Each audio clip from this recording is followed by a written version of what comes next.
Enter Powercore Combiner 5-pack Grimstone with Dinobots. This is a fun set of figures that look ready for battle and are all armed to the teeth. And they have many good ways to do melee damage as well. They look good as a team overall and have a lot of play value. So I'll start with the drones.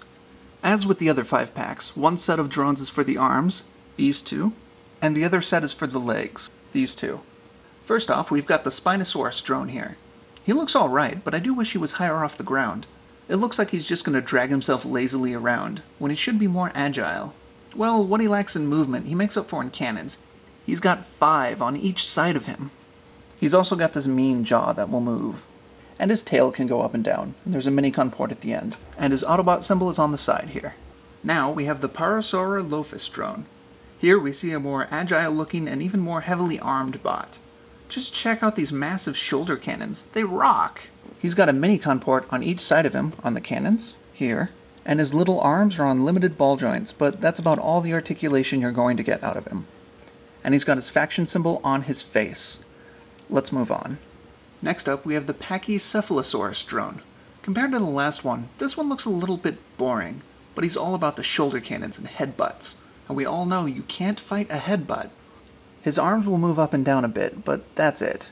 He's got his minicon port on his lower back / upper butt, and he has his faction symbol on his forehead, so you know later who to blame for the massive crater in your face.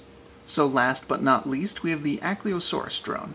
This guy is also rocking shoulder cannons that look like they mean business, not to mention that spiked ball of death on his tail. This might be my favorite of the drones. His head can move up a little bit, so he can look at what he's shooting at. He's got his cutie mark faction symbols on his hips, and the minicon port is on top. Now, onto the meat and potatoes of the group, Grimstone in his Triceratops Mode. He looks alright, but he's not amazing. He's got the, by this point, standard front-facing weaponry hanging off of his crest. He also looks like he would give you a good horning if you pissed him off. For articulation in this mode, he's got ball-jointed hips, swivel above the knee, 2 joints in his knee, ball-joint shoulder, bend in the elbow. He's got his minicon port on his tail, and the Autobot tramp stamp on his ass. Let's robot, yes?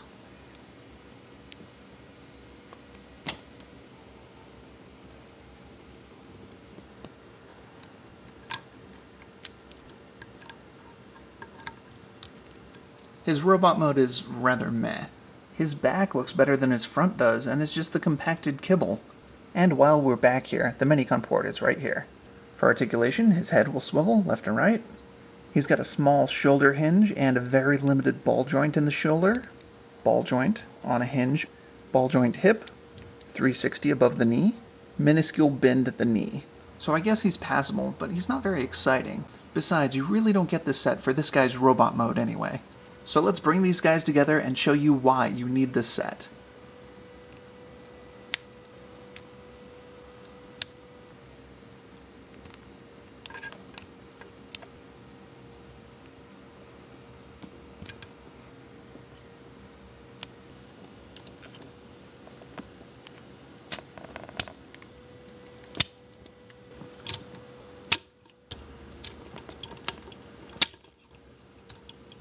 Oh yes, will you just look at this jumble of prehistoric awesome?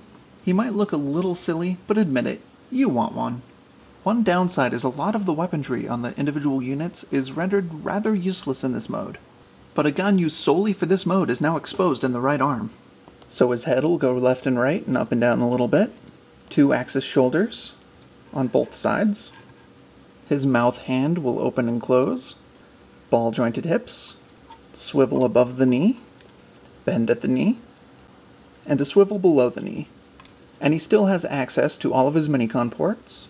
One here, one here, one here, one here, and up here. So let's wrap this up with my final thoughts. Overall, it's a fun set of figures. They have a ton of firepower, look tough, and it's a combiner made out of dinosaurs. How could you not love it? I find it hard to point out flaws in this figure because of the general aesthetic of it. Every time I think I see something wrong with it, I think to myself, maybe it was meant to be like that. I approve of this set, and if you don't own it, I recommend hunting it down. I certainly wouldn't spend much more than retail on it. It's not amazing, but it's definitely worth owning. So thanks for watching, and I hope you all now need some dinosaur combiner action in your life.